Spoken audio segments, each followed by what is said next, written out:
this word, democracy. I want you to define democracy in your mind. I want you to think about how we practice democracy right now in 2017, what you've seen in the last year. Open your eyes for me. Raise your hand if you feel like we could do democracy better. Yeah, that's what I'm talking about. So let's do that together. I'm not going to tell you what my challenge is yet, but I am going to tell you something.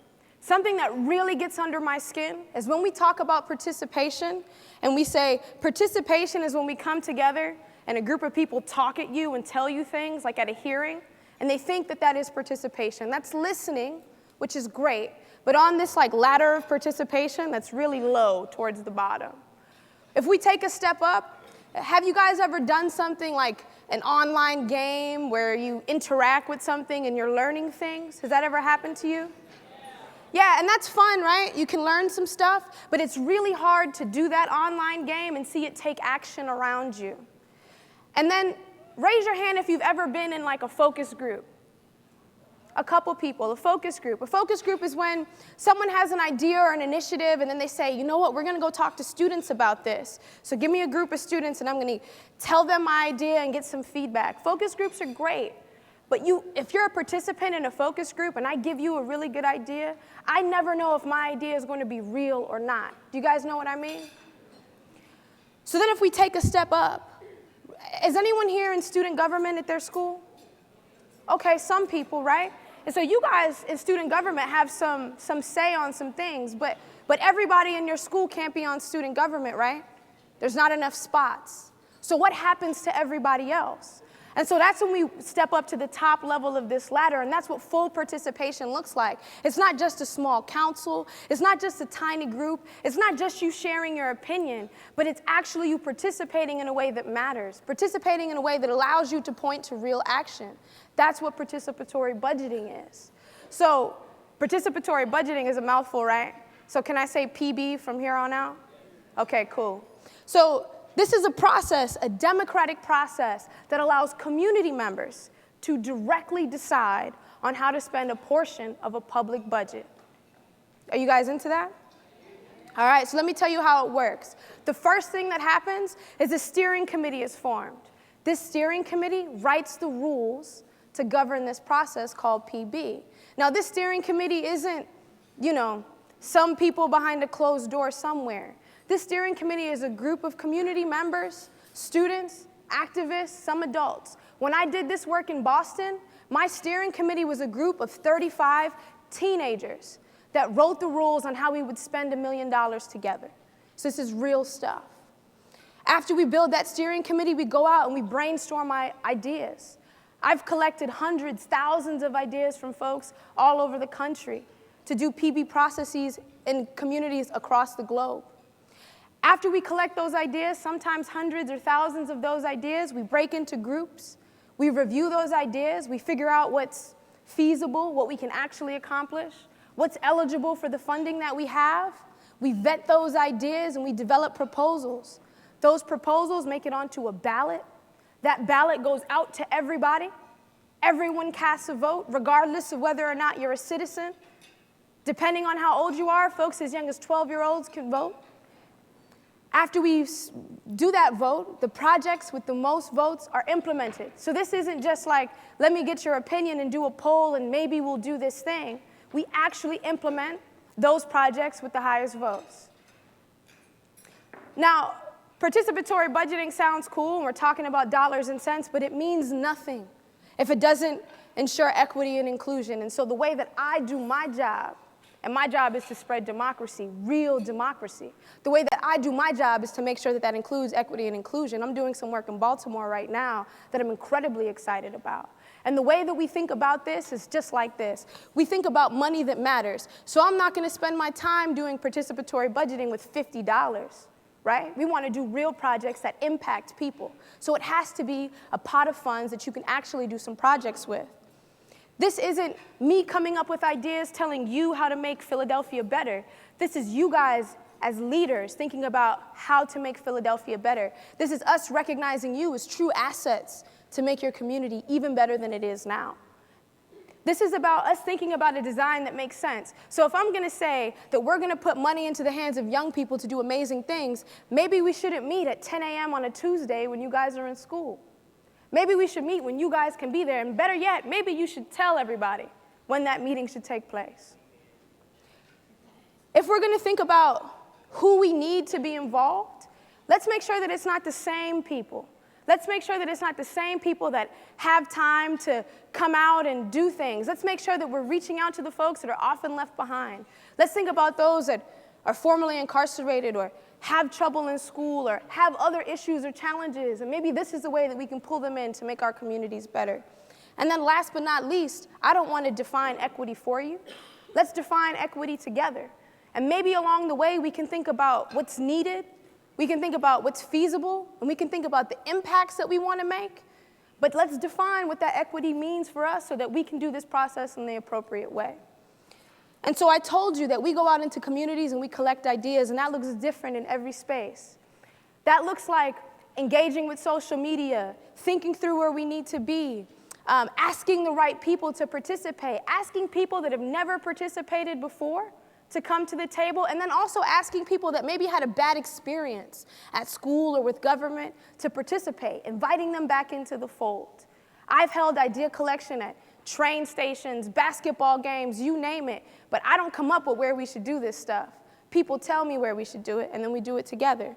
The hardest part of this is probably that proposal development part, thinking through a process that allows you to sort through thousands of ideas, vet them, work with some adults and staff to figure out if this project is actually feasible and can happen. But it's a collaborative thing. So if you do participatory budgeting, there are going to be some adults that have never worked with young people before that are going to walk away saying something that really bothers me, but we have to do this in order to get it right. When adults that never work with young people, when they work with young people, they say something, it really gets under my skin. They say, man, I'm so surprised. They're amazing. And I'm like, I know, that's like part of the problem. So this is an opportunity for us to solve that problem by bringing adults and young people together to do something collaboratively. My favorite part, probably, of participatory budgeting is the vote. And I told you I went out to train stations. That's me hanging out at train stations getting votes from young people. Below you see a banner that went out on public transportation. This was in all the buses in Boston for a long time. So we were able to do some really creative things with that. You see the two young men that are in this poster here? That's my friend Malachi and my friend Stefan. These are like participatory budgeting warriors in Boston. Both of these young men have met the former president, Barack Obama, on several occasions. I've never met the president, but these young men have because of the work that they did around community engagement. And last but not least, you see my friend Francesco. He oversees this work in Boston now because I've moved on to do this work all over the country. But Francesco does really fun things like creates contracts that say if we get to 7,000 votes, meaning if we get enough people engaged in this, he'll do fun things like dye his hair green. So I'm still working on getting Francesco's hair green, but I'd love to see you guys get some of your teachers to say if we get this number of people involved, that maybe they'll sign their own contract that you guys can work towards. Before we talk more about participatory budgeting, I want to tell you a few things that I've learned along the way. One is technology is incredibly important. It's so important. When we think about how you guys interact with each other, it's paramount. But technology doesn't replace the human components, the human elements of interaction. When we talk about civic engagement and being involved in community, you can't replace that with a mobile application. But mobile applications can make that interaction better. I also learned that if you're trying to do something like deep engagement, you can't do it in a day or a week. It takes time. So you have to build a timeline that will allow you to do this. And then last but not least, you've heard me say this before. If you want this to be successful, if you want this to really touch on elements of equity, you have to engage people that are not normally engaged. And that means doing the work to figure out who's marginalized and engage those marginalized communities. And there are some serious results. We see amazing skill gains in public speaking and self-confidence, but we also see this opportunity for those that are deeply engaged to want to be more engaged in local or national elections, to want to think about their engagement as it relates to community-based organizations. What we're talking about is building a pathway for lifelong civic engagement. to talk about really redefining democracy by pulling people in ways that they haven't been pulled in before. So maybe this is a starting point for a huge shift in how we interact with each other and society. And so that's why it matters. We're talking about real power to make real change, changes that build stronger communities and allow participants to gain incredible skills that they can take on to other spaces. We just talked about the importance of protests and speaking up, and you guys have heard some amazing speakers challenge you to do really important things. Well, there are skills needed to do those items. But ultimately, what we're talking about is building more effective and fair government, more effective and fair schools, and one way in which we can do that is through something called participatory budgeting. So without further ado, I'm going to point to some places on the map here. You see this map behind me. These are some places in the United States where I do work, and you can see some places in Canada where I do work. There are some places that are not on this map yet that really need to be. So part of my job is to do this, and to make history with people. I'm making history in Baltimore by empowering community to spend a portion of public dollars. I want to make history with you guys in Philly and do something that Philadelphia has never done before. And I'm going to help you do it. I have some tools already that we can think about bringing into a school or a community to empower folks to go through a process like this so you're not on your own. But there are some really important things that you're going to have to figure out, and I'll support you to do that. My challenge to you is to empower young people to have real power to make financial decisions through participatory budgeting that create true racial equity and redefine how we practice democracy. Thank you so much.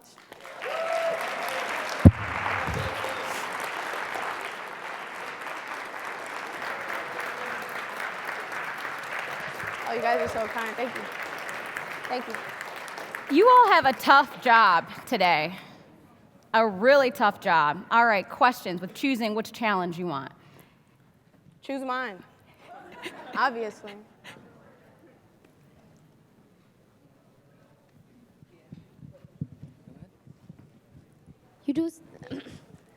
Hello, my name is Arlene, and I'm from Kensington Health and Sciences. Can you say your name one more time?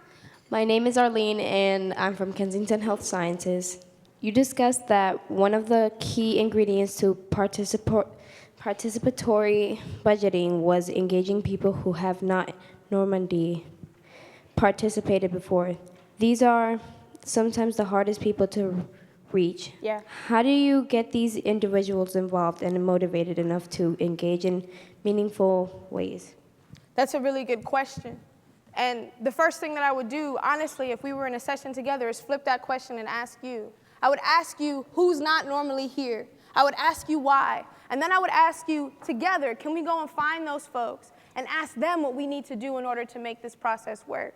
Some things that I've seen is really thinking through how we design the process, times that we meet, spaces that we come together, coming up with other spaces, and then also this process only works if you go to where people are.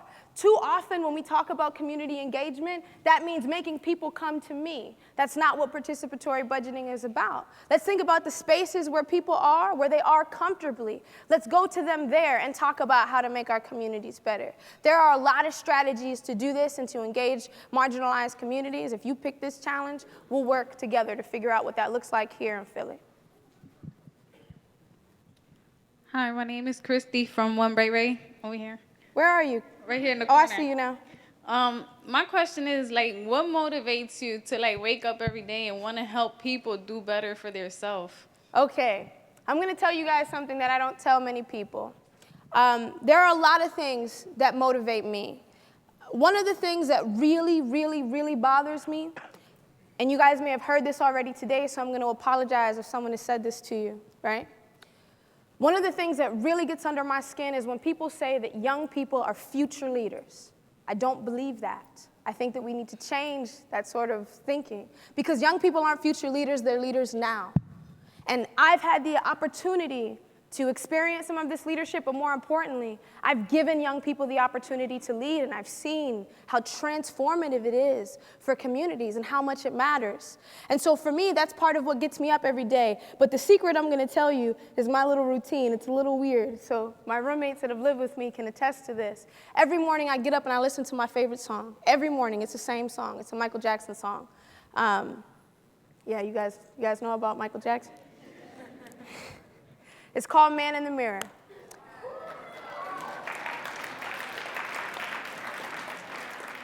I listen to other Michael Jackson songs too, but every morning I listen to this song. I listen to it over and over and over again until I'm ready to walk out the front door. Because for me, every day that I walk out that door is an opportunity for me to make a difference. It's an opportunity for me to make that change, and I take that to heart. And there are days when I'm like, whew, I am not feeling this today. And sometimes I need to listen to that song about 5 times to get out the front door. But that's what works for me. And I'm curious to know, maybe you can tell me what works for you a little later on. Good question. Should I stand? Yeah. Oh. Hi, my name is Tatiana. Are you over here? Yeah, I'm right here. All right, right here. Hey. Yeah, I'm real short. Hi, my name is Tatiana Gutsmore, and I'm a junior at the youth school. And my question to you was, where was this money going to be coming from? Because Philadelphia is a really broke city. And, like, let's be honest, and a lot of the funding is wasted on a lot of things. And I know, like, you wanted to, like, be able to have the people vote on what that funding is going to be on and everything, but, like, where is the money going to come from? That's a really good question. That's a question that I answer in communities all over. And I think there's a couple different options here, and this is part of this challenge that we have to figure out together. So I've seen this process happen in a few different ways. One, I've seen us look at a portion of the school budget, and we start somewhere. Maybe it's on a smaller end. Maybe we're talking $30,000 of a school budget. And that means that we're not repurposing money and taking it away from the school budget. We're looking at a pot of funds that are going to be invested in school anyway, and coming together to think about how we're going to prioritize that investment. This is a real collaborative approach. This seems foreign and different because this is not how the administration currently operates. This is a different sort of thing. So that's one option. Another option is to think about, well, maybe we could do this with a small portion somewhere of city funds. And we've looked at capital improvements and investments in other places. Regardless of what the state of the budget is here, there is an option to come together, identify a small piece of the budget that we can work together to decide on. We're talking about a fraction of the larger budget, because while we're talking about dollars and cents, which is really important, ultimately what we're talking about is learning how to navigate government or learning how to navigate a school administration to make real change a possibility. So it's bigger than the portion of the budget that we pull off, and it's really about building relationships that can affect stronger change. Does that make sense? All right. Great question. Oh, I can see you. Hi, my name is Jaleesa Reeves, and What was your name? Jaleesa. Jaleesa, nice to meet you. From my experience, I go around, and whenever I try to look for a job or volunteer, they always be like, "You're too young." Yeah, how old are you? 15. Okay. And I was wondering, and after that, not only me, but I've seen other people, they just stop. They just stop participating. Yeah. They stop trying to make a change. And I think that maybe if you had a solution for that, maybe that would be great. Well, let me keep it real with you.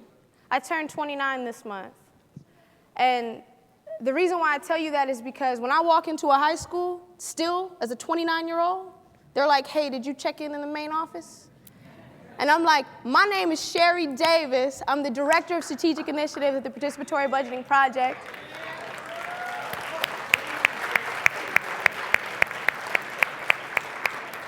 And I think that's part of it, right? Because I am young, I'm 29 years young, but I was also 15 and I had that same challenge. And I think part of it is saying, I'm supposed to be here. And part of it is saying, I'm not gonna stop showing up. And then the other thing is, and I told you this before, most times when you have an opportunity to work with an adult that hasn't worked with adults before or hasn't worked with young people, they say this thing like, "I'm so surprised," and that's part of the problem. Sometimes we have to keep knocking on that door until it'll open for us. Sometimes that looks like volunteering. in order to get a position. Sometimes that looks like saying, hey, you know what? Let me show you what I can do. So when I worked in Boston, I hired 4,000 young people every year because I was in charge of the jobs program. Every year I hired 4,000 young people. I also hired adults. It wasn't just me, it was a team of people. The best, and I tell this story everywhere I go for this reason, the best social media manager I ever hired was 16 years old. When Mabel would post something on social media, it would get all these likes and all these views and all these comments. When I would post something on social media, nobody would see it.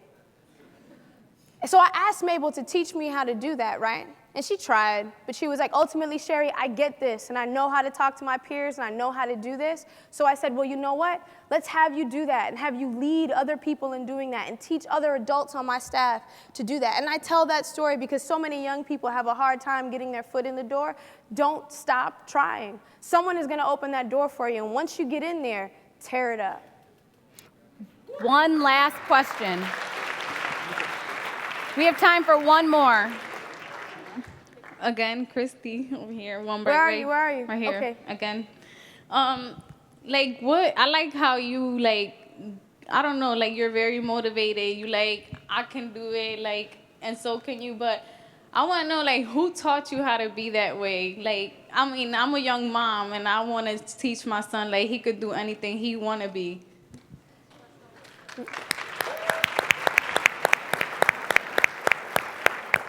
To be honest, it's people like you that have taught me how to do that. I started martial arts when I was 9 years old. I think it determined a lot of my personality. I was a different kind of martial artist. When I was 10 years old, I was teaching martial arts. By the time I was 11, my mother was one of my students. So imagine when she was like, go wash the dishes. I was like, I don't know. Just kidding. When I was 12 years old, I got my black belt. With that became a lot of responsibility. I was a leader of all my friends and peers. It was a really different responsibility for me. But with that, when I stood in front of the room and brought someone through a workout, or when I had a team and we traveled to compete, I come from a really low-income family. I would have never had an opportunity to get on an airplane if I wasn't able to fight, right? Which is an interesting thing. I was a martial artist, and that's what allowed me to see the world as a young person. But I had this responsibility for those that were behind me, and I think that's where my love for community came from. And ultimately, if I can do this, and I've done some really cool things, y'all. Ultimately, if I can do this, it means that anybody can. So if I can tell you something or show you the way or pull you along so that you can lift up somebody else, then that's what I'm here to do. And so I can't give you the keys, and there's so many people that have inspired me to continue to do this work. And I can tell you that honestly, yesterday and today, I can add more folks to that list. So I think ultimately it's being open to receiving and giving back. And I think my purpose here, and I think many of you have the purpose here to give back as well. So I hope that you guys join me in doing that. Thank you so much for having me.